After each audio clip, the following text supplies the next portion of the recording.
Welcome back, family. It is another evening of Tuesday's Thought. And as usual, I am so thrilled that you've taken a few minutes out to join me while I share this thought. Tonight's thought is called Check Your Movements.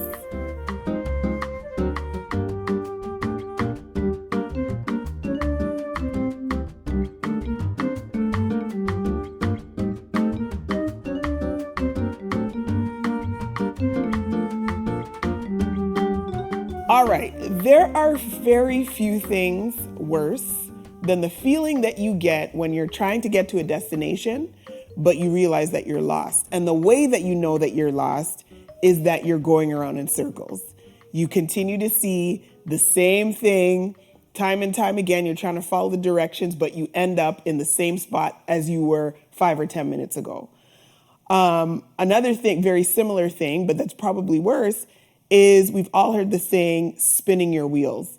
And that's a situation in actual terms. For instance, if you're in a car and you're putting the gas on, you're putting your foot on the pedal, you're trying to move forward, but all you're hearing is the engine revving and the wheels are literally just turning, but you are going nowhere.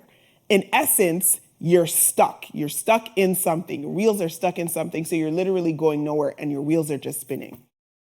I want to talk to us tonight, people of God, friends, well-wishers, watchers, viewers. I want to talk to us tonight about living our lives in spinning wheels, living our lives going in circles.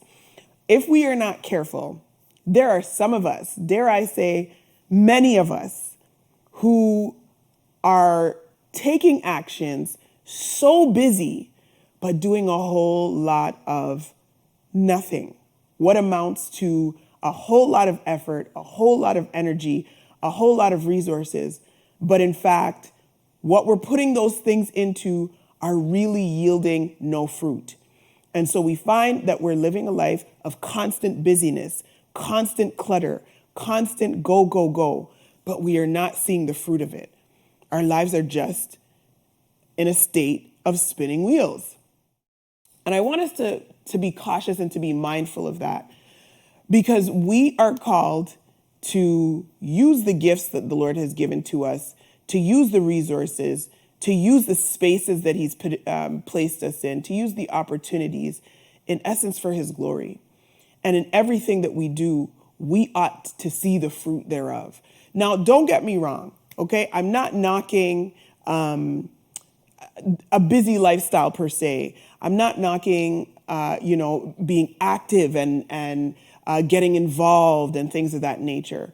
Not knocking that at all. In fact, that's necessary. That's healthy. It's important to do so. But what I want us to be cautious about is getting ourselves in those situations or those constant states of just literally doing this, doing that with no focus, with no purpose behind it, with no sense of direction. We are just constantly busy, as I said, doing a whole lot of what amounts to nothing. I want us to recalibrate, check our movements. I was once told that there's an obvious difference. I think it was a trainer or somebody who said this. There's an obvious difference between moving forward and walking in place. Okay, when you're moving forward, there's destination, there's purpose and meaning behind each step that you take as you put one foot in front of another. Whereas when you're walking in place, it's the same motion. You can be putting in the same effort. You can be using the same cardiovascular strength. But the key difference is you are not going anywhere. You're going nowhere. And if you were to weigh compare the differences between the two, yes, as I said, in both circumstances, you might be extending your cardiovascular system, and you're putting energy in there, perhaps burning some calories.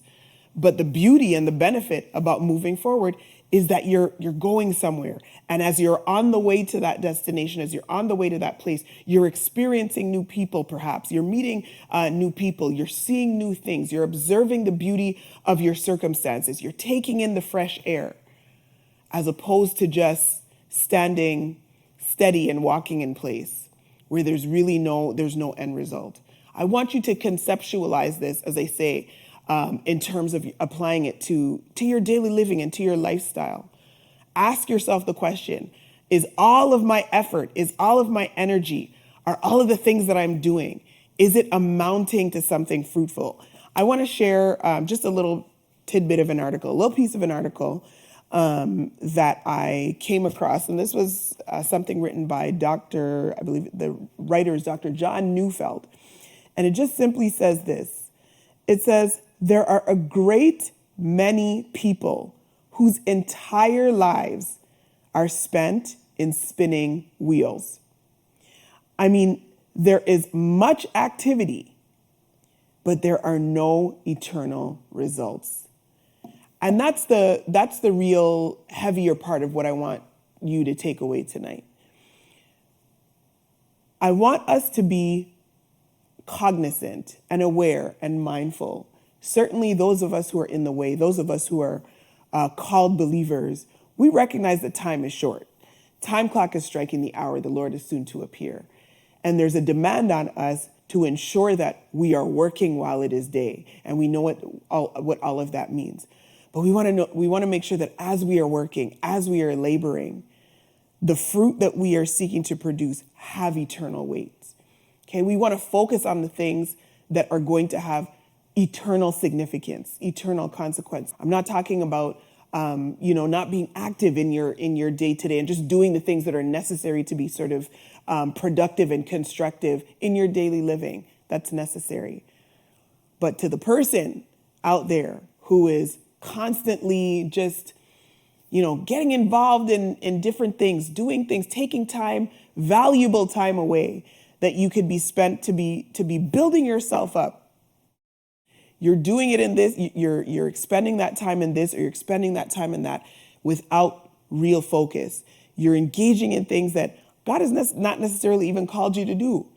And then at the end of it all, you're spent, you're tired, you're worn out, all the things, because you're so busy doing things that really don't yield or produce the fruit that God has called you to produce.